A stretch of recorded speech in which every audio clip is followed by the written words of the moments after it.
नमस्कार, मैं हूं मधु राणा और आप देख रहे हैं मधुनामा। मधुनामा में आज का मौसम बदलने वाला है क्योंकि आज हमारे साथ हैं मौसम विज्ञानी श्री राम प्रसाद लाल जी, जो कि इंडियन मीटरोलॉजिकल डिपार्टमेंट से निदेशक के पद से सेवानिवृत्त हैं। राम प्रसाद जी, बहुत बहुत स्वागत है आपका मधुनामा में। धन्यवाद। मधुनामा के दर्शकों को मेरा नमस्कार। तो मीटरोलॉजिस्ट क्या होते हैं? मेट्रोलॉजिस्ट एक साइंटिस्ट होता है जो मौसम के आंकड़ों को इकट्ठा करता है, उनको एनालाइज करता है और उसके बाद उसके आगे क्या मौसम होने वाला है उसके बारे में सूचनाएं देता है, फोरकास्ट करता है।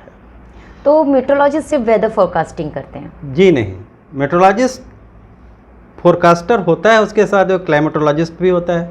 क्लाइमेटोलॉजी का मतलब होता है कि आज से पिछले 30 सालों में मौसम कैसा रहा, अगले 10 सालों में क्या परिवर्तन आया, तो वो क्लाइमेटोलॉजिस्ट भी होता है।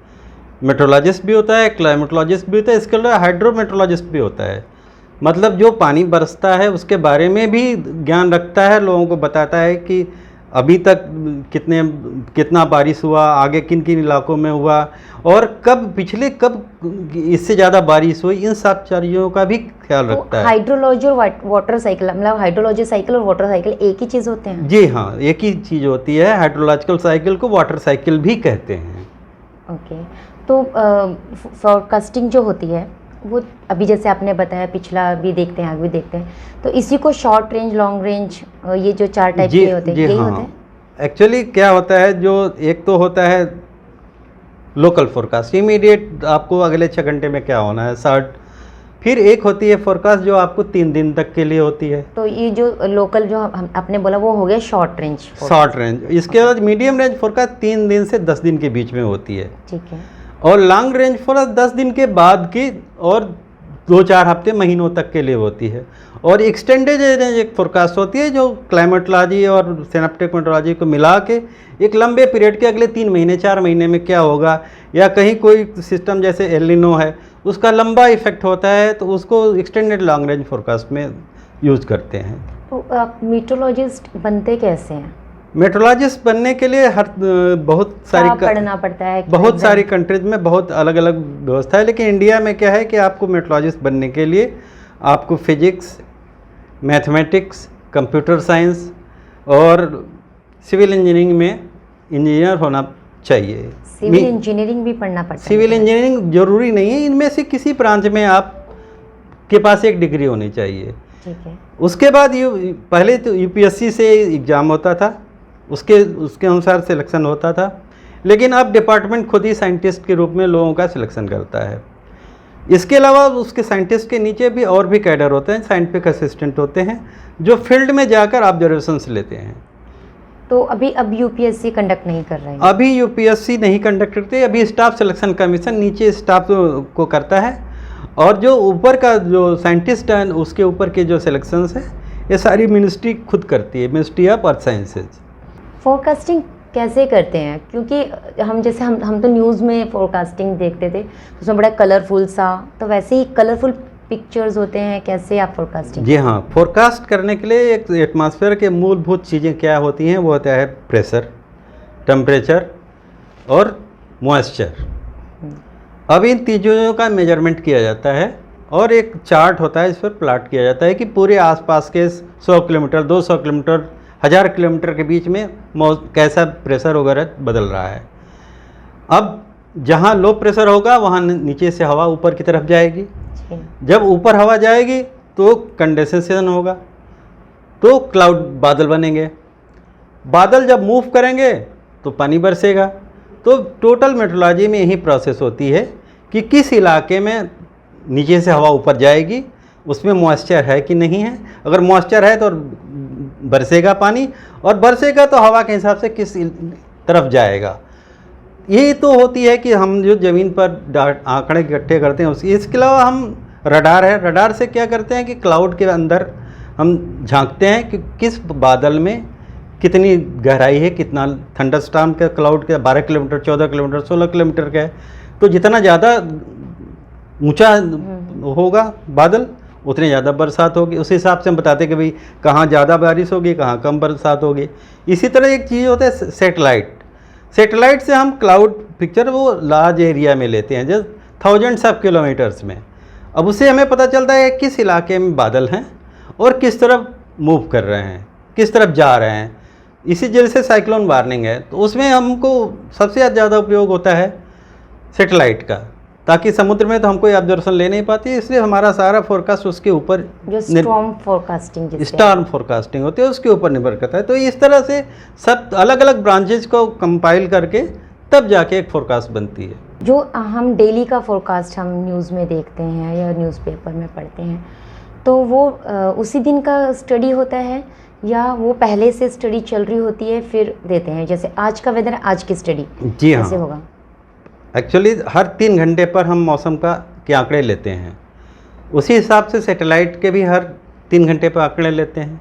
जो आपको फोरकास्ट मिलती है वो पिछले 6 घंटे के आंकड़े के बेसिस पे मिलती है, तो सेम डे की होती है। जैसे 5:30 बजे सुबह का ऑब्जर्वेशन हुआ तो आपको 8:30 बजे 3 घंटे बाद आपको फोरकास्ट दी जाती है। 3.5 घंटे बाद मिलती है। लेकिन हम ये एक्चुअली हम लोग सब मजाक करते हैं आपस में कि आज वेदर फोरकास्टिंग हुआ है कि बारिश होगी, तो आज पक्का बारिश नहीं होगी। तो हाँ, ऐसा बहुत होता है। नहीं, ऐसा इसलिए होता है कि जब हम फोरकास्ट करते हैं कि अगले 24 घंटे में आपके यहाँ बारिश होगी, और उसके साथ हमारी एक भाषा होती है कि छुटपुट बारिश होगी, बहुत सारी जगहों पर होगी, बहुत सारे जगहों पर होगी, सभी जगहों पर होगी। तो इसका मतलब होता है कि 25% जगहों पर होगी, 50% पर जगहों पर होगी, 75% जगहों पर होगी, या पूरे सब जगह जाओगे। लेकिन हम जब फोरकास्ट का वेरिफिकेशन करते हैं, आम आदमी जब करता है तो कहता है कि हमारी छत पर तो पानी नहीं बरसा। जब आपके छत पर पानी नहीं बरसा तो आपके हिसाब से फोरकास्ट गलत हो गई, लेकिन कहीं और बरसा, इसलिए फोरकास्ट हमारे मेट्रोलॉजिस्ट के हिसाब से फोरकास्ट सही है। ठीक है।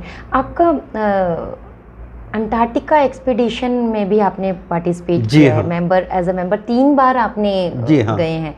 तो बताइए जरा, ये अंटार्कटिका एक्सपीडिशन क्या चीज़ है? अंटार्कटिका एक्सपीडिशन अंटार्कटिका एक ऐसी जगह, महाद्वीप है, जो कि किसी भी कॉन्टिनेंट से, किसी महाद्वीप से जुड़ा हुआ नहीं है, अनएसेसिबल एरिया है। तो काफ़ी 1950 के आसपास से वहाँ पर लोगों ने जाके स्टडी करना शुरू किया, मतलब सिस्टमेटिक स्टडी जिसको कहते हैं। तो हम गए हैं, हम तो एज ए मेट्रोलॉजिस्ट गए।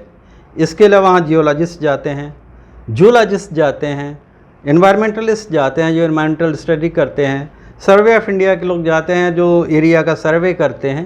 तो इस तरह बहुत सारे फील्ड के लोग जाते हैं, जिससे डॉक्टर्स जाते हैं जो कि आपकी फिजियोलॉजिकल क्या स्थिति है, क्या परिवर्तन होता है, उसकी स्टडी करते हैं। फिर आपके जो साइकोलॉजिस्ट जाते हैं वो मेजर करते हैं कि भी आप कितने दिनों तक अंटार्कटिका में रहे, विंटर में रहे, आइसोलेशन में रहे, तो उसके आपके शरीर पर, दिमाग पर क्या असर हुआ।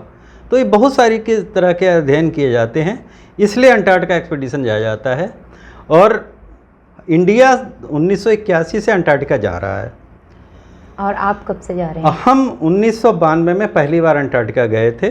वो मेरा मैडन जर्नी था। हम जाना नहीं चाह रहे थे, हम तो 3 महीने के लिए जाकर घूम के आना चाह रहे थे, लेकिन मुझे ऐसी परिस्थितियां हुई कि मुझे विंटरिंग करने के लिए जाना पड़ा। और विंटरिंग करना मतलब? विंटरिंग का मतलब वहाँ पूरे साल भर रहना। अंटार्कटिका में जैसे आपको पता है कि वहाँ 45 दिन के आसपास हमारे स्टेशन पर दिन होता है और 45 दिनों की रात होती है, और इसके आगे पीछे दिन रात घटते रहते हैं। 10 मिनट से बढ़ना शुरू कर गया या 10 मिनट से घटना शुरू हो गया, तो उस पीरियड को विंटरिंग करते हैं। मतलब जब हम जनवरी में पहुंचते हैं वहाँ, और मार्च में जो समर टीम होती है वो वापस आ जाती है। उसके बाद जो लोग बचते हैं वो अगले साल मार्च में आते हैं, उसको हम विंटरिंग टीम बोलते हैं, जो पूरे वहाँ के विंटर में, अंटार्कटिका के विंटर में वहाँ रहती है। काफ़ी लंबा रहता है, तो ऐसे वहाँ का तो बहुत ही लोनली सा माहौल जी रहता है। हाँ, माहौल तो एक तो आपको जैसे पता है कि अंटार्कटिका हार्डेस्ट, मतलब टफेस्ट प्लेस है रहने के लिए। टेम्परेचर आपको जैसे हमारे स्टेशन पर सबसे हार्श वेदर वहाँ का है। -40 की बजाय विंड स्पीड जो है हवा की है 200-300 किलोमीटर की स्पीड से चलती है। कभी चल रही होती है? नहीं, ऑलवेज नहीं चलती, कभी कभी चलती है। शांत भी हो जाता है मौसम 2-4 घंटे के लिए, 10-20 घंटे के लिए शांत रहेगा, उसके बाद फिर हवा चलनी शुरू हो जाएगी। फिर ब्लिजर्ड्स आ जाते हैं, स्नोफॉल होती है, तो कभी कभी स्नोफॉल हफ्तों चलता रहता है, पूरा आपके आसपास पूरा बर्फ़ दिखाई पड़ता है।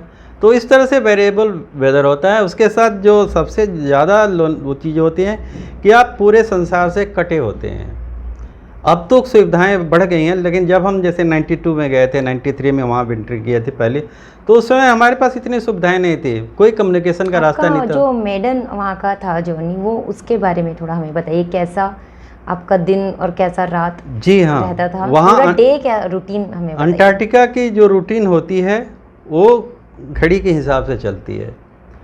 मतलब सुबह 6:30 बजे आपने जग गए, 7 से 8 बजे के बीच में ब्रेकफास्ट किया, उसके बाद आप काम पर चले गए, काम से लौट के आए, दोपहर में लंच किया, फिर आप फिर दोबारा काम पर चले गए, लौट के आए, शाम को चाय पिया, उसके बाद फिर इंटरटेनमेंट का उस समय तो वीडियो हुआ था वीडियो देखिए, गपशप मारिए, गेम करिए, उसके बाद सो जाइए, फिर अगले दिन से फिर वही कहानी शुरू। आप क्लॉक के हिसाब से? जी हाँ, क्लॉक के हिसाब, क्योंकि सूरज का उगना और डूबना ये टाइम वेरिएबल समय के साथ बदलता रहता है। जैसे जैसे आप विंटर की तरफ बढ़ेंगे, जैसे जनवरी आप समझ लें कि कम मार्च के फरवरी से कम होना शुरू हो जाते हैं दिन का टाइमिंग। जनवरी तक में विंटर सीजन कौन सा है और समर सीजन मैं बता रहा हूँ। जनवरी, दिसंबर और जनवरी ये महीना होता है समर का। समर का मतलब होता है वहाँ कि कोई सनसेट नहीं होता, दिसंबर जनवरी 24 घंटे वहाँ लाइट होती है।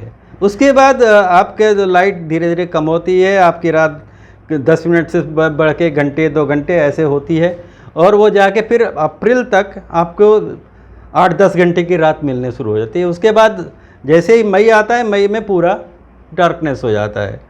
अब ये डार्कनेस जाके 25 जुलाई के आसपास पहला सूरज दिखाई पड़ता है। तो इस तरह से साइकिल, उसके बाद फिर 10-10 मिनट रोज़ आपका दिन बढ़ता जाएगा, और फिर अगले नवंबर दिसंबर आते आते फुल डे राइट, पूरे दिन 24 घंटे का दिन हो जाएगा। इसमें ज़्यादा अच्छा कौन सा टाइम लगता है? जब मतलब सन रहता है वो? जी हाँ, ये आपके ऊपर डिपेंड करता है कि आपको क्या अच्छा लगता है। सूरज अच्छा लगता है। मैंने तो आपकी पिक्चर्स देखी तो मुझे तो नाइट वाला ज़्यादा अच्छा लग रहा था देखने जी हाँ, नाइट में क्या होता है कि नाइट में बहुत सारी चीज़ें होती हैं, साइकोलॉजिकल प्रॉब्लम शुरू हो जाती हैं, क्योंकि हम इस ट्रॉपिकल कंट्री से गए हैं। हमारी जो लाइफ साइकिल है, जो बायोलॉजिकल क्लॉक है, वो 12 आवर्स के हिसाब से है। जैसे आप वहाँ जाते हैं और जैसे ही सनलाइट नहीं होती, आपके बायोलॉजिकल क्लॉक पूरे डिस्टर्ब हो जाती है। उस डिस्टर्ब होने से क्या होता है, आपके शरीर में परिवर्तन आने लगते हैं, आपके दिमाग में परिवर्तन आने लगते हैं, आपका चिड़चिड़ापन बढ़ना शुरू होता है। तो इन सारी चीज़ों को आप देखें तो क्या लगेगा कि हर दिन अच्छा है, हर दिन एक नया अनुभव है वहाँ। अब देखने में भले ही नाइट्स अच्छे लग रहे हों, जो पिक्चर्स आपने दी हैं, लेकिन एक्चुअली डेज ही ज़्यादा अच्छे हैं नाइट में। जी हाँ, डेज अच्छे आपको लग सकते हैं, लेकिन पता चला कि जब आप रात को 2 बजे जगते हैं तो पता चला सूरज आसमान में है। तो ऐसे माइंड में हो जाते हैं। तो वहाँ पर जाने वालों का तो फिर साइकोलॉजिकल मेंटली बहुत ज़्यादा स्ट्रॉन्ग होना होता होगा। हाँ, जरूरी। उसके लिए क्या होता है, पहले government of India research proposal मांगती है। जैसे कुछ डिपार्टमेंट है जो परमानेंट वहाँ जाते हैं हर साल, जैसे सर्वे ऑफ इंडिया है और जियोलॉजिकल सर्वे ऑफ इंडिया है, हमारा मेट्रोलॉजिकल सर्विस है, मेट्रोलॉजिकल डिपार्टमेंट है, इंडियन इंस्टीट्यूट ऑफ जियोमैग्नेटिज्म है। ये परमानेंट रिप्रेजेंटेटिव हैं जो हमेशा जाते हैं। इनका ऑब्जर्वेशन कभी बंद नहीं होता। तो इनका अलग सिलेक्शन होता है, ये डिपार्टमेंट ने सेलेक्ट करते हैं। इसके अलावा जो बहुत सारे यूनिवर्सिटी है, बाकी इंस्टीट्यूशंस है, उनके प्रोजेक्ट गवर्नमेंट एवेल्युएट करती है कि ये लॉन्ग टर्म प्रोजेक्ट हैं कि नहीं, उनको फिर मौका दिया जाता है। इस तरह से साइंटिस्ट का सिलेक्शन होता है यूनिवर्सिटीज़ और इंस्टीट्यूशन और रिसर्च इंस्टीट्यूशन से और गवर्नमेंट ऑफ इंडिया के डिपार्टमेंट से। इसके अलावा जब हम जा रहे थे तब उसमें लॉजिस्टिक के लिए गवर्नमेंट ऑफ इंडिया की उसमें आर्मी और नेवी जाती थी। इनफैक्ट जब हम 92 में गए थे तो आर्मी कंटिजेंट थी जो लॉजिस्टिक सपोर्ट देखती थी, एयरफोर्स थी जो बड़े हेलीकॉप्टर्स लेके गई थी, मी-8 उससे बड़े बड़े सामान थे, और उसके साथ नेवी के हेलीकॉप्टर थे चेतक जो छोटे डिस्टेंस पे के लिए ट्रांसपोर्टेशन करते थे। उसके बाद फिर काफ़ी दिनों के बाद 2015 के बाद उन्होंने फिर ये सारी कंटीजेंट कम कर दी, उसे संख्या कम करनी थी तो 40-50 लोग कम करके 50 लोगों की टीम जाने लगी। फिर हमने हायर करना शुरू कर दिया हेलीकॉप्टर्स। तो इस तरह से इतनी सारी व्यवस्था करनी पड़ती है। तो सिलेक्शन मिनिस्ट्री करती है कि किसको जाना है। उसके बाद जितने लोग सेलेक्ट होते हैं सबका एम्स में जाकर मेडिकल चेकअप होता है, पूरा फुल चेकअप होता है। जो समर के लिए जो लोग जा रहे थे उनका साइकोलॉजिकल चेकअप नहीं होता, लेकिन जो लोग विंटर के लिए जा रहे होते हैं उनका साइकोलॉजिकल प्रोफाइलिंग होती है और ये देखा जाता है कि वो विंटर के लिए फिट हैं कि नहीं हैं। और इन दोनों को करने के बाद फिर आप फाइनल सेलेक्ट होते हैं।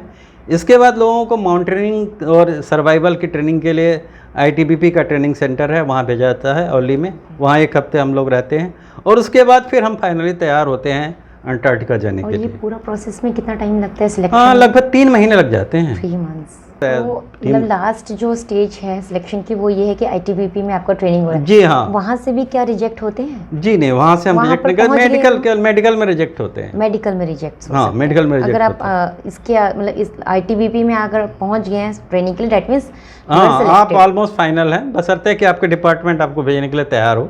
क्योंकि कभी कभी डिपार्टमेंट क्या होता है कि कुछ लोगों को एक्स्ट्रा रखता है, क्योंकि by the way last moment पर कोई बीमार हो गया, कोई एक्सीडेंट हो गया, तो उसका एक सब्स्टिट्यूट भी वो रखते हैं अपने साथ। अंटार्कटिका में जब आप लोग जाते हैं तो वहाँ पर आप लोग अपना काम खुद से करना होता है या आप लोग कुक, शेफ़ वगैरह, ये क्लीनर मिलते हैं? जी हाँ, ये सबसे बड़ी एक इन्फॉर्मेशन है। कभी कभी कुछ लोग बहुत गलतफहमी में जाते हैं कि वहाँ तो दूसरे लोग हमारा काम करेंगे और हम वहाँ जाएंगे और घूम के आ जाएंगे। ऐसा नहीं होता। अंटार्कटिका में हर काम हर आदमी को करना पड़ता है। इवन अगर हेलीकॉप्टर में सामान डालना है, लोड करना है, तब भी साइंटिस्ट और लॉजिस्टिक्स सभी लोग होंगे। वहाँ उतारना है, उतार के अंदर स्टेशन के अंदर ले जाना है, तब भी सारे लोग साथ होते हैं। इसी तरह हमारे साथ एक कुक होता है जो आपके लिए हफ्ते में 6 दिन खाना बनाता है। 7वें दिन टीम के मेंबर के लोग आपस में मिल के रोटेशन से खाना बनाते हैं। इसी तरह हमारा जो टॉयलेट है वो नॉर्मल टॉयलेट की तरह नहीं है। आप वहाँ जाते हैं, उसके बाद उसको फिनिश करने के बाद बर्न करना पड़ता है। तो उसको बर्न करके राख बना के, ताकि पोल्यूशन नहीं कहीं फैलने पाए, इसलिए उसको ड्रम में भरते हैं। तो एक काम भी सारे जो एक्सपीडिशन मेंबर होते हैं उनको ही करना पड़ता है। इसके अलावा स्टेशन बहुत बड़ा हमारा स्टेशन है, सारे स्टेशन में सफाई करना, क्लीनिंग करना, ये भी मेंबर ही करते हैं। तो वो भी रोटेशन के साथ होता है। इसी तरह जो कुक है, एक आदमी को 25-30 लोगों का खाना बनाना बड़ा आसान काम नहीं होता, तो उसको असिस्ट करने के लिए भी 2 लोग होते हैं। तो हमारे यहाँ जेनरेटिंग स्टेशंस हैं जो 65 kVA के हैं, 125 kVA के हैं, 250 kVA के हैं। वो राउंड द क्लॉक चलते हैं, ताकि हमारा जो पूरा स्टेशन है इलेक्ट्रिसिटी पे निर्भर करता है। तो हर घंटे जाकर जनरेटर को चेक करना, कहीं आग तो नहीं लगी है, कहीं फ्यूल तो नहीं बह रहा है, ये कहीं उसकी बेल्ट तो नहीं टूट रही है, ये सारी चीज़ें भी चेक करनी, ये भी सारे मेंबर्स को करना पड़ता है। तो ऐसा कुछ नहीं है कि वहाँ आप ऑल इन वन हैं, वहाँ पर आपको अपना काम भी करना है। इसके अलावा स्टेशन की जितनी मेंटेनेंस सर्विसेज हैं, जो आपको यहाँ के लिए आपको नौकर चाहिए, वहाँ आपको ही हाउसकीपिंग का सारा काम आपको ही करना है। और वो ये सारा जो काम होता है, ये स्टेशन जो डायरेक्टर हैं, जैसे कि आप लीड कर रहे थे, तो ये सब ड्यूटीज़ आप देते होंगे? जी हाँ, स्टेशन कमांडर का काम यहाँ से इंडिया से शुरू होता है।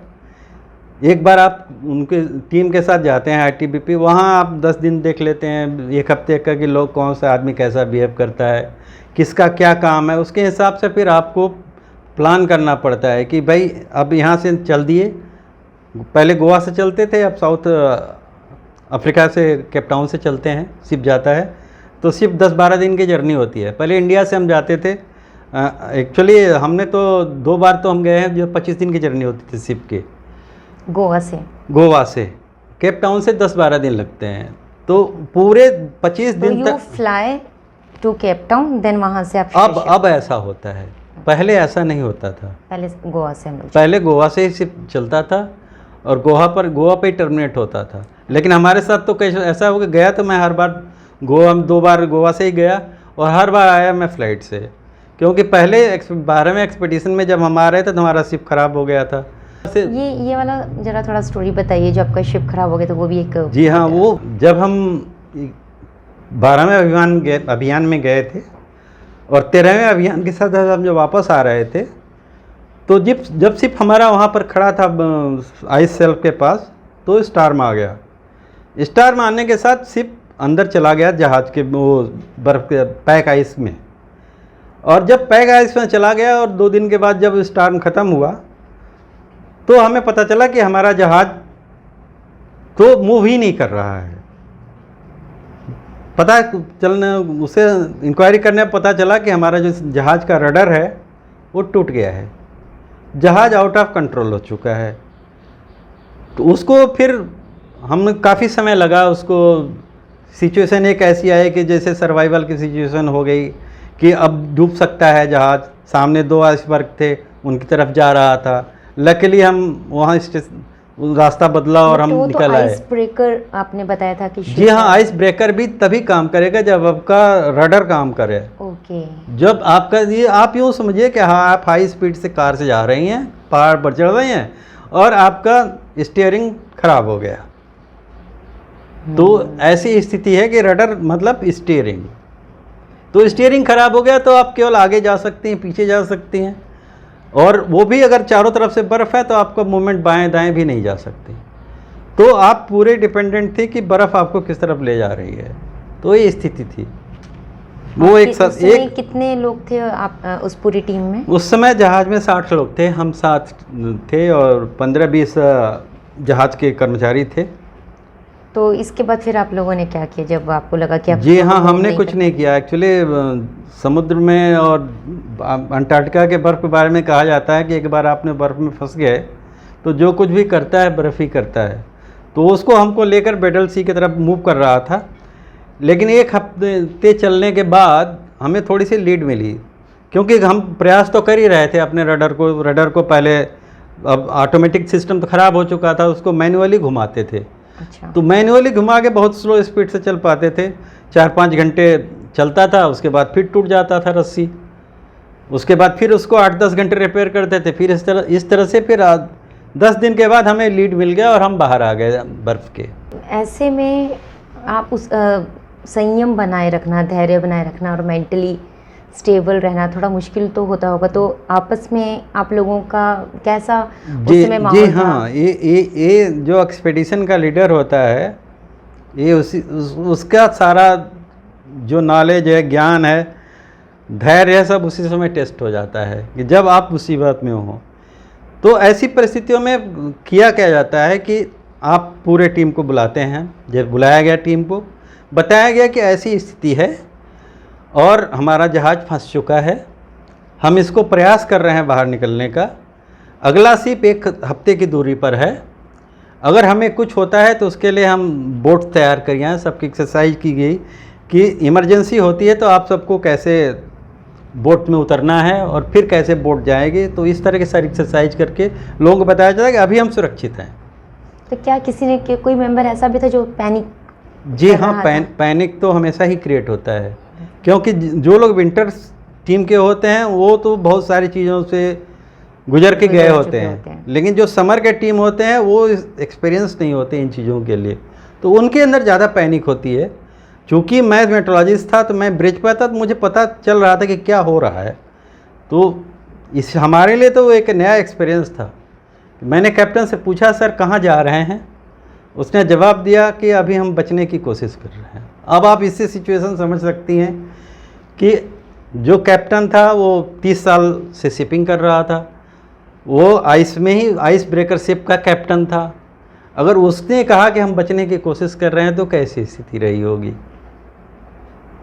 तो उस समय आपके क्या इमोशंस मतलब हुए, क्या फीलिंग्स आए? इमोशंस तो ये होते हैं कि हम लोग हमेशा तैयार रहते थे कि एनी टाइम अलार्म होगा और हम बोट में जंप करके और सर्वाइवल बोट में हो जाएंगे। सर्वाइवल आपके इमोशन थे उस टाइम पर? जी हाँ, ऐसी परिस्थिति में आदमी के पास कोई इमोशंस नहीं होती। इमोशंस ये होता है कि हाँ, बाल बच्चों का ख्याल आता है, घर परिवार का ख्याल आता है, और जो हम विंटरिंग करके 14 महीने बाद लौट रहा हो तो उसके लिए तो और भी टेंशन होती है कि भाई हम इतने दिन तो काट के आ गए और अब ये लास्ट में ये सीसीसी पैदा हो गई। तो होती तो हर आदमी के अंदर है, लेकिन ये होता है कि आपका धैर्य कितना है, और अगर आपको विश्वास है कि आपका जो लीडर है वो आपको बाहर ले जाएगा, तब आपका धैर्य बना रहता है। मतलब आपको अपने लीडर के ऊपर विश्वास, ट्रस्ट बना के रखना जी है। हाँ, और लीडर की जिम्मेदारी होती है कि लोगों में अंदर विश्वास पैदा करे कि हम भरपूर जितना कुछ कर रहे हैं हम कर रहे हैं। और ये सभी टीम्स पर लागू होती है? ये सभी टीम्स पर लागू होती है, हर जगह। हम सामान्य जीवन में भी यही लागू होती है, ऑफिस में यही लागू होती है कि जब समस्या हो तो जो आपका लीडर है, जो आपको बॉस है, वो आपको संभाले, परिस्थिति को संभाले और एक रास्ता बताए कि हाँ इस रास्ते से चलना है। अंटार्कटिका में स्टॉर्म भी आते होंगे, तो जो आप बता रहे थे कि बहुत फास्ट विंड चलते, तो वो स्टॉर्म होते हैं? जी, स्टॉर्म दो तरह के होते हैं। एक तो वेदर स्टॉर्म होता है, एक होता है मैग्नेटिक स्टॉर्म। मैग्नेटिक, तो वेदर स्टॉर्म तो वेदर के कारण, फेनोमेना के कारण होता है। जब ट्रॉपिकल साइक्लोन अंटार्कटिका के आसपास से गुजरते हैं तो उसका मौसम पर असर पड़ता है। जो मैग्नेटिक स्टॉर्म होता है सोलर फेनोमेना होता है, सूरज की फेनोमेना होती है। सोलर स्टॉर्म जिसको हम सोलर स्टॉर्म बोलते हैं। उससे क्या होता है कि जो सोलर फ्लेयर्स हैं वो जब बाहर निकलती हैं तो उससे जितने अर्थ का मैग्नेटिक फील्ड है वो प्रभावित हो जाता है। प्रभावित होने से क्या होता है, जितने कम्युनिकेशन सिस्टम है सब ठप पड़ जाते हैं, और उस सेटेलाइट कम्युनिकेशन भी काम नहीं करता है। तो हमारे विंटरिंग में कभी कभी ऐसा होता है कि जब आप नॉर्मल वेदर स्टॉर्म आया तो आपके एंटीना टूट गई, आपका सेटेलाइट डोम टूट गया, उसमें बर्फ़ आ गया, पानी आ गया, तब वो ख़राब हो जाता है, तब वो काम नहीं करता है। दूसरा है जब सोलर स्टॉर्म आया, मैग्नेटिक फील्ड आया, तो उससे क्या है, आपके सारे कम्युनिकेशन सिस्टम ऑलमोस्ट जितने देर तक 24-25 घंटे तक रहता है उसमें वो, लेकिन उसका एक बहुत बड़ा एडवांटेज है कि जब सोलर स्टॉर्म आता है तभी हमको अरोरा दिखाई पड़ता है। तो that is a gift. Arora एक आसमान में जो नॉर्दर्न लाइट्स जिसे बोलते हैं, जिसको नॉर्दर्न लाइट बोलते हैं, वो अरोरा ही होता है। ऑस्ट्रेलिसिस और उसको बोलते हैं, जो अंटार्कटिका में होता है अरोरा ऑस्ट्रेलिसिस होता है। तो वो तभी दिखाई देता है जब तो सोलर स्टॉर्म आता है। सोलर स्टॉर्म, उससे लाइट जो दिखती है वो जो मैग्नेटिक फील्ड होता है उसके आसमान में जो वेरिएशन के कारण होता है। जब एनर्जी ट्रांसफ़र होता है एक लेवल से दूसरे लेवल पर, तब वो लाइट्स दिखाई पड़ती हैं। तो जितना स्ट्रांग वेरिएशन मैग्नेटिक फील्ड होगा, जितना स्ट्रांग स्टॉर्म होगा, उतने देर तक रहता है और उतना वाइब्रेंट होता है, उतना मल्टी कलर्ड होता है। अच्छा, कि कुछ कंट्रीज़ में ना इसको देखना बड़ा मतलब फॉर्चुनेट माना जाता है, ऐसा? जी नहीं, वो एक तो नेचुरल फेनामिना है, इसका फॉर्चून से कुछ लेना देना नहीं है। हाँ, नॉर्दर्न जो जैसे स्वीडन वगैरह कंट्री में वहाँ दिखाई पड़ता है, क्योंकि नॉर्मली इसको देखने के लिए आपको 70 डिग्री नॉर्थ या साउथ जाना पड़ेगा। Travels to see that. जी हाँ, लेकिन वही है कि अब आप गए और उसी समय मैग्नेटिक स्टॉर्म आना चाहिए तभी दिखेगा। अगर आप गए और मैग्नेटिक स्टॉर्म नहीं आया तो आपका जाना मुश्किल। इसलिए जो लोग वहाँ हैं वो तो देख सकते हैं, जो परमानेंट रह रहे हैं, लेकिन जो बाहर से जाएँ इसी देखने के लिए जाएंगे, क्योंकि हमें अंटार्कटिका में समर में तो दिखता नहीं, और अगर ऐसे समय हुआ जब डे लाइट है तब भी आपको नहीं दिखता। तो ये जो सौभाग्य होता है हमें विंटर में ही मिलता है कि जब हम अरोरा ऑस्ट्रेलिसिस देख पाते हैं। तो एक्चुअली ये नॉर्दर्न लाइट्स या अरोरा को देखना इस नॉट फॉर्चुनेट, मतलब इसको हम अपनी किस्मत से नहीं जोड़ सकते, बस फॉर्चुनेट है कि आप एक नेचुरल फेनोमेना है, एक रेयरेस्ट चीज आपने देखी। ये आपके ऊपर, भाग्य के ऊपर, यूँ समझिए कि आप उस समय वहाँ थे। ये अरोरा को भी हम क्या कर सकते हैं कैलकुलेट की अभी इसको जी नहीं, उसको कैलकुलेट करना संभव नहीं है, उसकी फोरकास्टिंग नहीं हो पाती। बेसिकली पता तो तभी चलता है कि हाँ, जैसे हम लैब में गए और वहाँ रिकॉर्ड होती है मैग्नेटिक फील्ड, तो उससे पता चलता है कि हाँ आज पॉसिबिलिटी है कि हो जाएगा। तो जब इतने आवर्स के लिए कोई कम्युनिकेशन काम नहीं कर रहा है, कोई भी सेटअप आपका काम नहीं कर रहा, तो फिर उस टाइम पर आप लोग क्या करते हैं? कुछ नहीं कर सकते। अगर स्टॉर्म इक्विपमेंट प्रॉब्लम है तो इक्विपमेंट की प्रॉब्लम दूर करें, वरना एंजॉय करेंगे, वेट करेंगे। सबको पता दिया जाता है भाई स्टॉर्म चल रहा है, इसलिए आपको ज़रूरी नहीं कि बात करें सब जगह। ओके, तो फिर मुझे भी एक एंटरटेनमेंट कैसे होता है वहाँ पर? जी हाँ, ना एंजॉय करते हैं, अगर कुछ नहीं हो रहा तो एंजॉय करते हैं। देखिए, एंजॉय करने का तो आपको बहुत सारे साधन होते हैं। जैसे वहाँ हमारी बहुत अच्छी ऑडियो लाइब्रेरी, बुक्स हैं, ऑडियो लाइब्रेरी हैं, वीडियो लाइब्रेरी हैं, और अब तो वहाँ सेटेलाइट कम्युनिकेशन जाने से आप चैनल भी देख सकते हैं। लेकिन जब हम गए थे तब हमारे पास ऐसी सुविधाएं नहीं थी।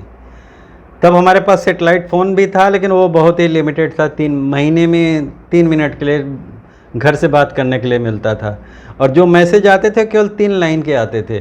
तो आपने घर पर से कोई मैसेज भेजा तो उसको कंसाइज करके 3 लाइन का मैसेज आपको दिया जाता। पुराने ज़माने में टेलीग्राम्स होते थे। जी हाँ, उसमें टेलीग्राम ही आते थे। जब हम 92 में गए थे, 98 में गए थे तब भी ऐसे। लेकिन जब हम 21वीं एक्सपेडिशन में एज लीडर गए तब हमारे पास फैक्स की फैसिलिटी आ गई थी, और तब हम आराम से हमारी चिट्ठियाँ आ जाती थी, चली जाती थी। तो ये चीज़ें तो होती रहती हैं। अंटार्कटिका तो एक्सपेडिशन है। एक्सपेडिशन में आपको सुख भी मिल सकता है, दुख भी मिल सकता है, और आपको उसके लिए तैयार रहना है मेंटली। तो मतलब ये एक्सपेडिशन कहेंगे कि एडवेंचर कहेंगे इसको? एडवेंचर तो नहीं कहेंगे इसको, ये एक्सपेडिशन ही है। और एक्सपेडिशन एडवेंचर ही होता है जहां आपको पता नहीं होता कि आगे क्या होगा। 3rd एक्सपेडिशन जब आप गए तो उसमें आप एज अ लीडर गए, एज अ स्टेशन कमांडेंट। हाँ, commander as a station commander गए, लीडर अपने लीडर थे। तो आपकी लीडरशिप में आपने क्या अलग किया, क्या उसका आउटकम था पिछले 2 एक्सपीडिशन से, क्योंकि उससे पहले 2 बार जा चुके थे? जी हाँ। वो कैसे, ये 3rd में क्या अलग था, क्या नई चीज़ आपने किया, और आपकी लीडरशिप में बाकी सब लोगों का क्या एक्सपीरियंस रहा? जी हाँ, पहला एक्सपेडिशन जो मेरा था वो तो आप यूँ समझिए कि मेरा प्योर एडवेंचर था।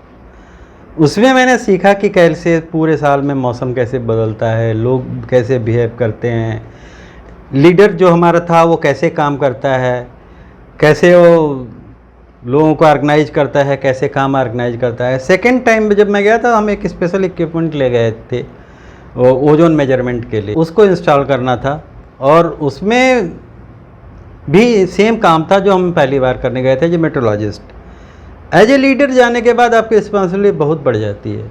जो 50-60 लोग आपके साथ जा रहे हैं, उनका एक लक्ष्य है, एक अध्ययन करने जा रहे हैं, तो उनको सारी सुविधाएं उपलब्ध कराना, और सबको साथ में ही एक चाहिए। तो उनके बीच में कैसे सीक्वेंसिंग करना कि इसका काम पहले करना है, इसको बाद में भेजना है, और सबको सेटिस्फाई करना कि नहीं भाई आप बाद में जाओगे तब भी आपका काम हो जाएगा, इनको पहले जाने दीजिए। तो इस तरह से लोगों को मैनेज करना। फिर आगे जाके आपको देखना है कि भाई जब विंटरिंग शुरू हो जाती है तो लोगों का एडजस्टमेंट कैसे बनाए। तो उसके लिए जैसे हम एज ए लीडर गए थे, तो हमने तो सुबह 9 बजे हम सबको बुलाते थे मीटिंग के लिए। उस मीटिंग में हम ये डिस्कस करते कि भाई कल आपने क्या काम किया और आज आपको क्या काम करना है, आपको कोई तकलीफ़ तो नहीं है, किसी आदमी को कोई तकलीफ़ तो नहीं है। तो ये सारी चीज़ें हम डिस्कस करते और रोज़ ही ये डिस्कस करते थे कि भाई किसी को कोई तकलीफ है, अगर तकलीफ़ है तो उसका निवारण किया जाए, किसी की कोई समस्या है तो उसको अगर आदमी चाहिए तो आदमी दिया जाए। तो इस तरह से हम डेली की लाइफ को वहाँ प्लान करते थे। इसी तरह प्लान करते थे कि कौन आदमी गली ड्यूटी करेगा, कौन आदमी बाहर जा रहा है तो उसके साथ क्या क्या सामान जाएगा। ये सारी चीज़ें एक लीडर का काम होता है। इसके अलावा जब कोई प्रॉब्लम हो जाए, मान लीजिए 2 आदमी लड़ गए हैं, उनकी समस्याओं का भी हल कर निकालना है। लड़ाई हो जाती थी वहाँ पे? जी हाँ, अब जहाँ 25 आदमी पूरे आप समझो एक बिल्डिंग में बंद हैं और वहीं 25 चेहरे आपको हमेशा देखने हैं, तो वो तो समस्या आती है और उसका समाधान निकालना भी एक लीडर का काम होता है। ये सारे लीडर का यही एक काम होता है कि जितने लोग आप लेके जा रहे हैं उतने लोग पूरे सही वापस आने चाहिए, और जो भी काम आपको दिया गया वो सारे काम भी पूरे होने चाहिए। अगर किसी को जैसे आपने बताया कि डॉक्टर्स वगैरह भी होते हैं, तो फिर जैसे किसी को मेंटल इश्यूज कुछ होने लगे वहाँ पर, तो उसको वापस भेजा जाता है या वहीं पर? जी नहीं, ये आइसोलेशन का मतलब यही है कि जब आपका पहला एक्सपेडिशन मार्च में वापस चला गया तो अगले जनवरी तक आपको वापस भेजने की कोई सुविधा वहाँ नहीं है, कोई भी वापस नहीं आ सकता। इसलिए सुरक्षा का ध्यान रखा जाता है। आप जो भी काम कर रहे हैं आप सुरक्षा के साथ कर रहे हैं। सबसे बड़ा डर वहाँ होता है आग लगने का। अगर एक बार स्टेशन में आग लग गई तो फिर स्टेशन का बचना मुश्किल होता है। अंटार्कटिका में इवन लोहा भी जल जाता है। तो अच्छा। सबसे सबसे बड़ी एक्सरसाइज यही होती है कि हम हर महीने में 2 बार फायर फाइटिंग की एक्सरसाइज करते हैं, mock drill type. Mock drill. और रात को 2 बजे, रात को 1 बजे सब लोग सो रहे हैं, सायरन बजेगा, सबको भागना है, सबको अलग अलग काम डिफाइंड होता है कि कौन क्या करेगा जब अगर आग लगेगी तो ये सारे काम भी लीडर को होता है और लीडर के ऊपर सारी कमांड होती है। ऐसे में अगर किसी को कभी ऐसा कुछ मेजर इशू हो जाए, लाइक हार्ट अटैक आ जाए, कुछ कोलैप्स हो जाए, तो तब भी वापस नहीं कुछ आएंगे? चीज़ें नहीं, तभी भी वापस नहीं आ सकते। 3 एक्सीडेंट अब तक, जो 3-4 एक्सीडेंट नोन हिस्ट्री में हुए हैं अंटार्कटिका, मतलब इंडियन अंटार्कटिक हिस्ट्री में, जहाँ ऐसे एक्सीडेंट हुए हैं। विंटर में केवल 1 एक्सीडेंट हुआ है, क्या एक्सीडेंट हुआ था? और थोड़ा वो बता एक आदमी जो मेट्रोलॉजिस्ट था, उसको हार्ट अटैक हुआ था, दीजिए। तो उसको नहीं बचाया नहीं जा सका, फिर उसको वापस लाना भी मुश्किल था, तो इसलिए वहीं पर क्रिमिनेट किया गया, उसको दाह संस्कार वहीं पर अंटार्कटिका में किया गया। तो ये और ये कहाँ के थे मेट्रोलॉजिस्ट? ये जी हाँ, हमारे मेट्रोलॉजिस्ट है अपने हमारे इंडिया इंडिया के। और सबसे अनफॉर्चुनेट पार्ट था कि उसकी सूचना हमको उसकी पत्नी को जाकर देनी थी। रात को 12 बजे मैं उसकी पत्नी को जाके सूचना दे के आया, और ये वाकई बहुत कष्ट का काम होता है कि किसी को ये सुनना। और इसीलिए जो मेडिकल चेकअप होता है बहुत थारो किया जाता है, और हर आदमी को बोला जाता है कि अगर आपको ज़रा भी प्रॉब्लम है तो आप अपनी प्रॉब्लम को डिक्लेयर कर दें। बहुत सारी चीज़ें होती हैं कि आप डिक्लेयर नहीं करेंगे और आपको प्रॉब्लम होती है, आपने मेडिसिन से सप्रेस कर लिया और आप अंटार्कटिका चले गए। तो ऐसा होता है। एक एक्सपेडिशन में और हुआ था, 18th एक्सपेडिशन में जब हम गए थे, जी। तो एक आदमी को क्या, हेलीकॉप्टर का जो फ्लाइट इंजीनियर था उसको लेकर फील्ड में गए, और उसको उतार कर हेलीकॉप्टर दूसरी जगह गया, और जो वापस आया तो वो आदमी दिखाई नहीं पड़ा। थोड़ी देर के बाद, 1 घंटे के बाद उसको दिखाई पड़ा, उसको लेके आए, तो वो इतना इम्पेशेंट हो गया, हाइपर टेंशन में था। उसके बाद उसके 3-4 दिन के बाद उसका ट्रीटमेंट किया गया, लेकिन कुछ नहीं हो पाया। फिर उसको पैरालिसिस अटैक हो गया। फॉर्चुनेटली उस समय हमारे पास शिप वहाँ था, शिप से हम लेकर गए दूसरे कंट्री के स्टेशन पर, उनके पास वहाँ जहाज़ था, वहाँ से फिर उनको हम न्यूजीलैंड ले गए, लेकिन उनको बचाया नहीं जा सका, क्योंकि इतना टाइम होता है, लग जाता है इस प्रोसेस में कि बड़ा मुश्किल होता है। तो ये 2 घटनाएं जो हमारे एक्सपीडिशन के, दूसरी वाली घटना जो डेथ हुई थी वो तो हमारे एक्सपीडिशन में नहीं हुई थी, लेकिन ये जो फ्लाइट इंजीनियर की घटना वो तो हमारे 18th एक्सपीडिशन में हुई थी। तो इस तरह की घटनाएं होती हैं। मेंबर्स की भी ये रिस्पॉन्सिबिलिटी बनती है कि उनको मेंबर जो की भी प्रॉब्लम रिस्पॉन्सिबिलिटी है, बनते हैं कि अगर उसको लगता है कि हाँ भाई कोई प्रॉब्लम है तो न जाए, और दूसरा अगर वहाँ गया है तो अपने को ठीक ठाक रखे। अब वहाँ क्या होता है, वहाँ पर इतने सब कुछ खाने पीने को होता है कि आदमी का वजन बढ़ जाता है, क्योंकि आप बाहर कहीं नहीं निकल सकते, इसलिए Activities कम हैं। फैट डिपॉजिट होना शुरू होता है। अगर आप में कहीं थोड़ी सी भी प्रॉब्लम है तो वो फैट डिपॉजिट आपको कहीं भी ले जा सकती है।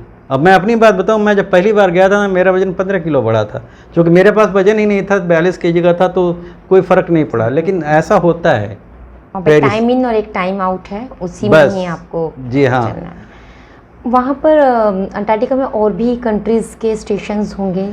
जी हाँ, या बहुत- पूरे सबके होते हैं या कुछ के? बहुत सारी कंट्रीज हैं, 57 कंट्रीज़ के ऑलमोस्ट स्टेशन हैं वहाँ पर, ओके। और जिसमें एक हमारा इंडिया भी है, जिसमें इंडिया के भी 2 स्टेशन हैं। 2 स्टेशंस हैं। जी हाँ, मैत्री और भारती 2 स्टेशन हमारे हैं। पहले 1983 में हमने एक स्टेशन बनाया था, पहला स्टेशन, उसका नाम दक्षिण गंगोत्री था।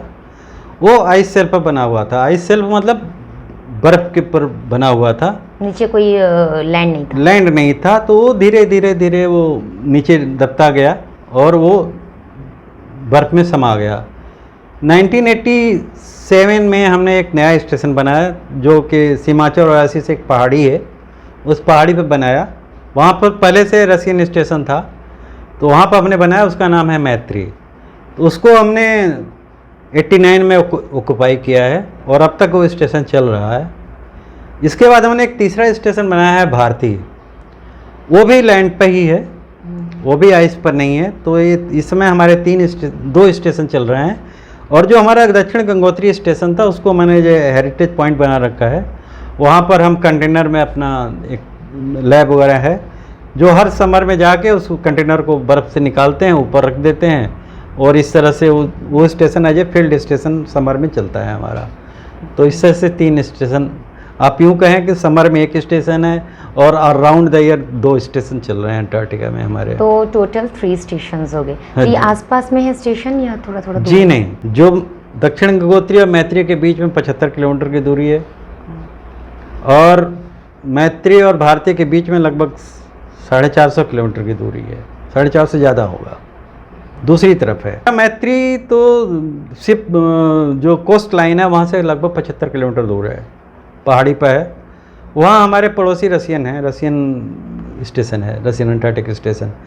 बाकी कितना पास में है वो रशिया? 3.5 किलोमीटर पर है। और बाकी लोग? बाकी जो स्टेशंस हैं वो जो नियरेस्ट स्टेशन है 400-450 किलोमीटर दूर है। तो सभी वहाँ स्टेशंस पर इतने दूर दूर होते हैं वहाँ जी हाँ, केवल पेनिनसुलर जो अंटार्कटिका है जी। वहाँ पर स्टेशन पास पास है, और कुछ आइसोलेटेड एरिया हैं जहाँ पर कि कंसंट्रेशन है स्टेशंस का।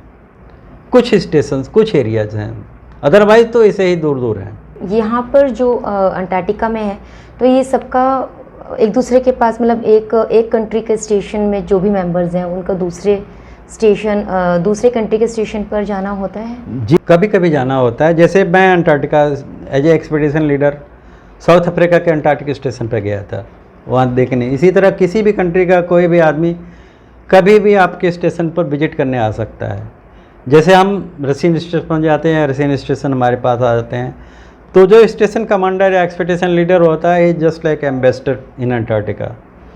तो उसके जाने पर वो सारे प्रोटोकॉल्स होते हैं। आप जिस स्टेशन में जाएंगे उस वहाँ पर आपके जो भी इंटरनेशनल प्रोटोकॉल्स हैं, कंट्री का फ्लैग होस्ट होगा, या वो जब हमारे यहाँ आएंगे तो हम उनके कंट्री का वो फ्लैग होस्ट करते हैं। जैसे हमारे जब मैं एक्सपेडिशन लीडर था तो बहुत सारे कंट्रीज़ के उसमें सोलर इक्लिप्स हुआ था अंटार्कटिका में, बहुत सारे कंट्रीज़ के लोग आए थे। तो जब उनके लीडर आते थे तो हम भी उनका फ्लैग होस्ट करते थे। तो ये प्रोटोकॉल मेंटेन होता है, और अंटार्कटिका एक क्लोज कम्युनिटी है। हम सारे स्टेशन के साथ रेडियो चैनल पर अवेलेबल होते हैं। कभी किसी को और कोई प्रॉब्लम होती है तो हम उनको पूछते हैं कि भाई हमारे पास ये समस्या है कि आपके पास कोई सोल्यूशन है। अगर वो आपको हेल्प कर सकते हैं तो बताएंगे कि हम हेल्प कर सकते हैं, लेकिन आपको ये करना पड़ेगा। यहाँ जैसे मैंने बताया कि एक पारलिसी अटैक हुआ जी। तो हमने बहुत सारी कंट्रीज से कंटैक्ट किया। तो साउथ अफ्रीका ने कहा कि हमारे पास एक हेलीकॉप्टर है, जर्मनी ने कहा कि हमारे पास एक एयरक्राफ्ट है, फिर अमेरिका ने कहा कि हम साउथ पोल से वहाँ ले जाएंगे, हमारे पास एक जहाज़ खड़ा है। तो ये सारी चीज़ें अगर कोऑर्डिनेट हो जाती हैं तो चीज़ें हो जाती हैं, और इसीलिए कहते हैं Antarctica is the best example of international cooperation.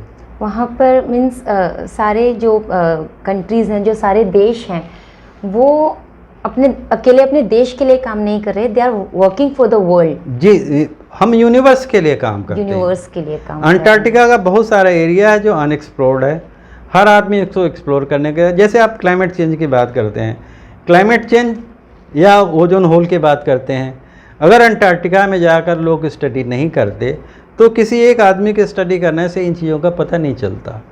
तो बहुत सारे लोगों का एक जितने ऑब्जर्वेशंस ले जाते हैं, सबको इकट्ठा किया जाता है, सबकी एक कंबाइंड स्टडी होती है, तब जाके पता चलता है कि क्या हो रहा है। तो इसलिए जो भी कंट्री जाती है वो पूरा एक लंबे मतलब विश्व बंधुत्व के भावना से वहाँ जाती है, और ये जाती है कि यहाँ किसी का अधिकार नहीं है, नो मैन लैंड है, वहाँ पर किसी देश का कोई अधिकार नहीं है। इसलिए जो सारा इवन की जो वेस्ट भी होता है वो आप वापस लाते जी, हैं? सब कुछ वापस लाना पड़ता है, ये अंटार्कटिक ट्रीटी के अनुसार है। आप वहाँ ऐसा ह्यूमन वेस्ट तक का वापस लाते हैं? सब कुछ वापस लाना पड़ता है, कुछ भी आप वहाँ ऐसा नहीं छोड़ सकते जो कि वहाँ के एनवायरनमेंट को पोल्यूट करे। जो नेचुरल जो वहाँ का फोना है नहीं, हाँ, यस, मतलब आप कुछ भी वहाँ छोड़ के नहीं आते, जितना आपने कंज्यूम किया है दैट्स ऑल, जो आप लेके गए वापस आपको लेकर के आप वापस लेके आना है। वहाँ पे क्या मतलब कुछ होता है क्या, ऐसा वेजिटेशन वगैरह है वहाँ पर? कुछ थोड़े काई टाइप के वेजिटेशंस होते हैं जिस इलाके में हम हैं। वेस्टर्न जो पेनिनसुलर एरिया है वो उसमें कुछ प्लांट हैं, फ्लावरिंग प्लांट्स भी हैं, और हमारे तरफ थोड़े पेंगुइन्स हैं आते हैं, स्कुआ हैं, स्नो पेट्रल, इस तरह के बर्ड्स आते हैं, तो उनकी स्टडी होती है। तो अच्छा, हम लोग इंडियन स्टेशन में हम लोग वहाँ के जो पेंगुइन्स वगैरह उन पर भी हम लोग स्टडी करते हैं। जी हाँ। तो लेकिन वो कलेक्टिव स्टडी होती है, सब कंट्रीज नहीं, हर कंट्री अपनी अपनी स्टडी और करती फिर है, देन दे और उसके बाद inform to each इसको other. रिसर्च फॉर्म में पब्लिश किया जाता है। और कोई किसी का कोई राइट नहीं होता कि हाँ ये आप ही यूज करेंगे। पूरे जो अंटार्कटिका का डाटा है पूरे वर्ल्ड में कोई भी यूज कर सकता है। तो इसका इन सब चीज़ों का क्या आउटकम निकलता है? इतना ज़्यादा जो हम खर्च कर रहे हैं हमारी कंट्री, आप आउटकम ये समझिए कि अभी जो क्लाइमेट चेंज के बारे में इतनी सारी बातें हो रही हैं, अगर इतने सारे लोग मिलकर प्रयास नहीं करते तो इनके बारे में पता कैसे चलता? या ओजोन होल के बारे में कैसे पता चलता कि ओजोन होल अंटार्कटिका में हो रहा है? 1985 में जब ओजोन की स्टडी हुई है, उसको कंपाइल किया गया कि 20-25 साल का डाटा देखा गया, अरे भाई ये तो विंटर में यहाँ तो ओजोन होल हो रहा है। ओजोन होल से क्या होता है कि अल्ट्रावायलेट रेडिएशन नीचे आ रहे हैं, फिर उसका एरिया बढ़ता जा रहा है। ये सारी चीज़ें कोऑपरेटिव स्टडी से होती हैं। इसमें किसी एक कंट्री का कोई बेनिफिट या कोई वो नहीं होता, सबका कंट्रीब्यूशन होता है वर्ल्ड के उसके स्टडी के लिए, अंटार्कटिका की स्टडी के लिए। तो ओजोन लेयर जो हमने भी काफ़ी पढ़ा और सुना था न्यूज़ में, या क्या वो अभी होल बढ़ रहा है या कुछ कम हुआ है? अंटार्कटिक जो ओजोन होल है एक फिनोमेना आता है जो हर साल होता है। होता क्या है कि ओजोन बनती है इक्वेटर पर और ऊपर से ट्रांसपोर्ट होके जाती है अंटार्कटिका में। तो जब तक आपका समर है तब तक तो ओजोन पहुंच रही है, और वहाँ भी जो सनलाइट है तब ओजोन बनती है और बिगड़ती है। जब विंटर हो जाता है तो वहाँ सनलाइट होती नहीं, वहाँ ओजोन का बनना बंद हो जाता है, और ट्रांसपोर्टेशन के प्रोसेस भी जो विंड्स होती हैं उसके कारण कम हो जाती हैं। तो कभी ये जो फिनोमेना है, जो आपके पोल्यूटेंट हैं उनके कारण वहाँ अगर ज़्यादा हैं, पोल्यूटेंट ज़्यादा पहुँच रहे हैं तो ज़्यादा ओजोन का डिप्लीशन होगा। तो इसीलिए जब पता चल गया कि हाँ भाई ये हाइड्रोकार्बन जाकर वहाँ डिप्लीट कर रहे हैं, तब सब जगह हाइड्रोकार्बन का यूज़ बंद किया गया। तो ये प्रोसेस है जो चलती रहती है, लेकिन कभी ज़्यादा होती है कभी कम होती है। लेकिन अब ये पता चला है कि इतने सारे प्रयास करने से ओजोन डिप्लीशन का जो एरिया है, जो उसका एक्सटेंट है, वो कम हुआ है, लेकिन ख़त्म नहीं होगा, क्योंकि ये नेचुरल फिनोमेना है, ये युगों से चलती आ रही है और चलती रहेगी। तो 14 मंथ्स वहाँ पर आप लोग रहते हैं, तो बहुत सारे इंडियन में तो बहुत सारे हमारे फेस्टिवल्स रहते हैं, तो वो सारे फेस्टिवल भी आप लोग वहाँ बनाते होंगे? जी हाँ, हम अंटार्कटिका में सारे फेस्टिवल मनाते हैं। जितने हमारे लोग होते हैं उन सबकी बर्थडे हम मनाते हैं, उनकी अगर शादी हुई तो उनकी मैरिज एनिवर्सरी भी हम मनाते हैं। ये सारी चीज़ें हम करते हैं। हम तो कोई बहाना ढूंढते हैं कि जिसको सेलिब्रेट किया जाए। तो सेलिब्रेशन में फिर खाना भी बनता है वैसा? जी हाँ, तरह तरह के खाने बनते हैं, और स्पेशल 2 दिन पहले से सब तैयारियां की जाती हैं। सब कुछ होता है वहाँ, बनाने में कोई दिक्कत नहीं है, लेकिन यही है कि हर ओकेजन के हिसाब से तैयारी की जाती है। जिसे हम रशियन डे सेलिब्रेशन सेलिब्रेट करते हैं, हम उनके यहाँ जाते हैं। जब हम अपनी इंडिपेंडेंस से या वो बनाते हैं तब उनको हम बुलाते हैं, वो भी आते हैं। दिवाली वगैरह में भी आते हैं वो लोग? हाँ, दिवाली अगर जब भी हम मनाते हैं इस तरह के त्यौहार, उनको बुलाते हैं। और जब भी वो अपना जो भी त्यौहार मनाते हैं उनके यहाँ भी हम जाते हैं। नेशनल फेस्टिवल्स में आप लोग एक दूसरे के यहाँ? हाँ। तो जो रॉ मटेरियल है फूड का, वो सब पहले से ही कैलकुलेट करके यहाँ से जाता होगा? जी हाँ, बार बार तो आ नहीं सकते। हर एक्सपेडिशन लीडर अपने एक्सपेडिशन के दौरान ये कैलकुलेट करता है कि अगले साल, अगले 1-1.25 साल के लिए, अगले आने वाली टीम के लिए क्या क्या ज़रूरत होती है, क्या क्या चीज़ों की ज़रूरत पड़ेगी, तो उसकी पूरी लिस्ट बनती है। और आपको बताऊं कि एक लिस्ट होती है करीब 700 पेज की। इतने हर इक्विपमेंट जो वहाँ, उसके हर एक पुर्जे का हिसाब रखा जाता है कि कौन सा पुर्जा कब वहाँ ज़रूरत होगा। अगर बाय द वे कुछ ऐसा आप भूल गए और जो स्टॉक में नहीं मिला तो वो सिस्टम सब कुछ ठप हो जाएगा। तो ये बहुत बड़ा टास्क होता है जिसको सारी पूरी टीम मिल के करती है कि भाई क्या क्या चाहिए अगले वाली टीम को। मैं अपनी बात बताऊं, जब मेरी टीम जा रही थी तो जो हमारे पिछले के एक्सपीडिशन लीडर थे, उन्होंने हमको ये नहीं बताया कि स्टेशन पर फ्यूल ख़त्म हो गया है। वो हमें लास्ट में 2 दिन के बाद, 2 दिन जब हमें रहना पड़ा, हमने जब इंक्वायरी के पता चला कि हमारे पास 3 दिन का फ्यूल है, उसके बाद हमको इमरजेंसी फ्यूल ट्रांसफ़र करना पड़ा। इसी तरह हमें बताया गया था कि चावल बहुत है, और बाद में हमने जब पता किया, विंटर शुरू हो गया, पता चला कि जो जिसको चावल बता रहे थे वो चीनी थी। 2 हमारे यहाँ डीप फ्रीजर हैं वॉक इन टाइप के, उसमें जितने वेजिटेबल्स हैं, नॉन वेज है, सब कुछ होता है। जो आपके एलपीजी सिलेंडर्स है वो पूरे जाते हैं वहाँ, इन सब चीज़ों की कोई दिक्कत नहीं है। कितने एलपीजी सिलेंडर्स लग जाते होंगे वहाँ पर? अब ये तो हम नहीं बता सकते, लेकिन फ्यूल बता सकते हैं कि 500 किलो लीटर लगता है। 500 किलो लीटर, 500 किलो लीटर जो जनरेटर और गाड़ियाँ हैं उनको चलाने के लिए। जैसे हमारे घर के कोई भी बाहर कहीं जाते हैं, किसी भी ट्रेनिंग प्रोग्राम में या किसी प्रोजेक्ट वर्क में, वापस आते हैं तो कुछ गिफ्ट्स लाते हैं वो, तो आप क्या गिफ्ट लेकर के जी, गए अंटार्कटिका से तो केवल यादें आती हैं वापस, क्योंकि वहाँ ना कोई बाज़ार है ना कोई हाट है, ना आप वहाँ कुछ खरीद नहीं सकते। हाँ, कुछ चीज़ें होती हैं जो मेंबर्स हैं, जो एग्जिस्टिंग सामान हैं, उनमें से कुछ अपना इनोवेशन दिखाते हैं और कुछ गिफ्ट बना के आप देते हैं। आप मान लीजिए आपकी बर्थडे है तो कोई पेंटिंग बना के ला रहा है, कोई कुछ बना के ला रहा है, कोई वहाँ से पत्थर का टुकड़ा ला रहा है, उसको तराश करके आपको एक मोमेंटो बना के दे रहा है। इस तरह की चीज़ें होती हैं वहाँ। अब जैसे हम एज ए लीडर जाते हैं तो बहुत सारे मोमेंटोज लेके जाते हैं, जो कि दूसरे एक्सपेडिशन कंट्री के एक्सपेडिशन के लीडर आते हैं तो उनको देने के लिए। तो जो कुछ भी जाता है यहाँ से वहीं आता है।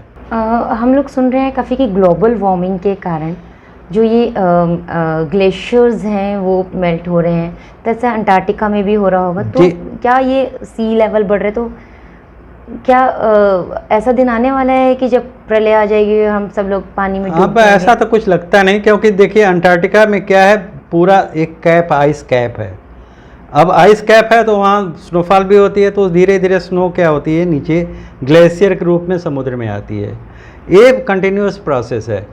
अब वो जो प्रोसेस है, कभी अंडर करंट से वो टूट जाती है, लेकिन जो वेस्टर्न अंटार्कटिका है वहाँ पर थोड़ी सी प्रॉब्लम्स हैं।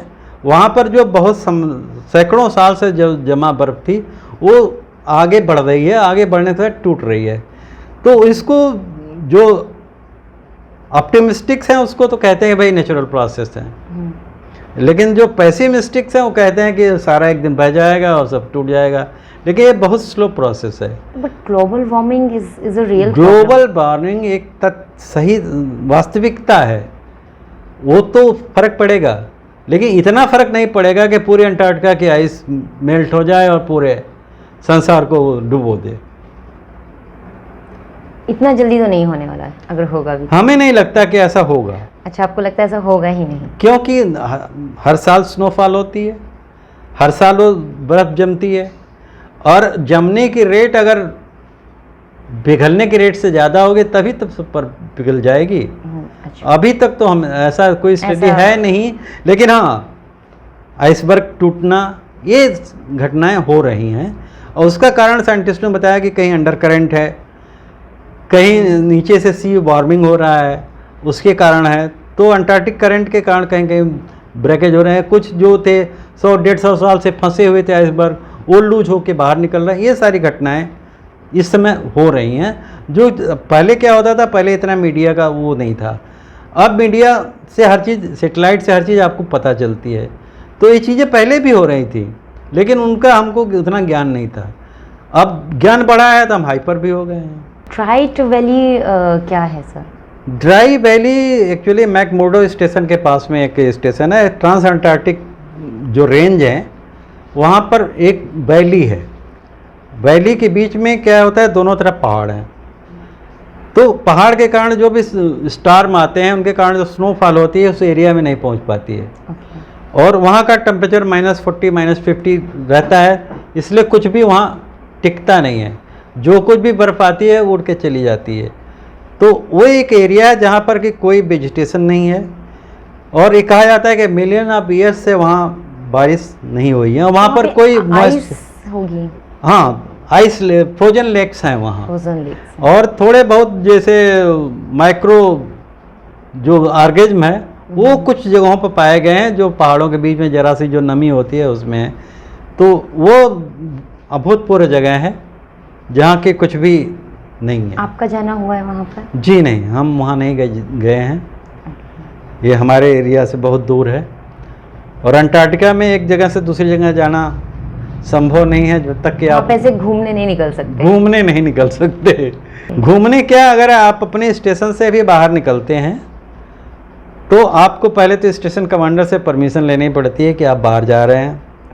उसके बाद एक रजिस्टर होता है जिस पे आप मेंटेन करना है कि आप अभी निकल रहे हैं, किस दिशा में जा रहे हैं, कितने देर में वापस आएंगे और आपके साथ कौन जा रहा है। अकेले जाने की अनुमति किसी को नहीं है, क्योंकि अगर आप उतने समय तक वापस नहीं आए तो आपके लिए फिर रेस्क्यू ऑपरेशन शुरू करना पड़ता है। कभी ऐसा हुआ है कि एक स्टेशन से दूसरे स्टेशन को आ रहे हैं और बीच में स्टॉर्म आ गया या ऐसा कई बार हुआ है। ऐसा कई बार हुआ है कि जब हम नो स्टेशन जो रशियन स्टेशन में गए और वापस में जब तक आए तब तक स्टॉर्म आ गया। ऐसे में क्या करते हैं फिर? ऐसे में तो पहली बात तो रास्ता पता है किधर से जाना है। मोस्टली लोग आ जाते हैं। नॉर्मली रशियंस आते थे तो वो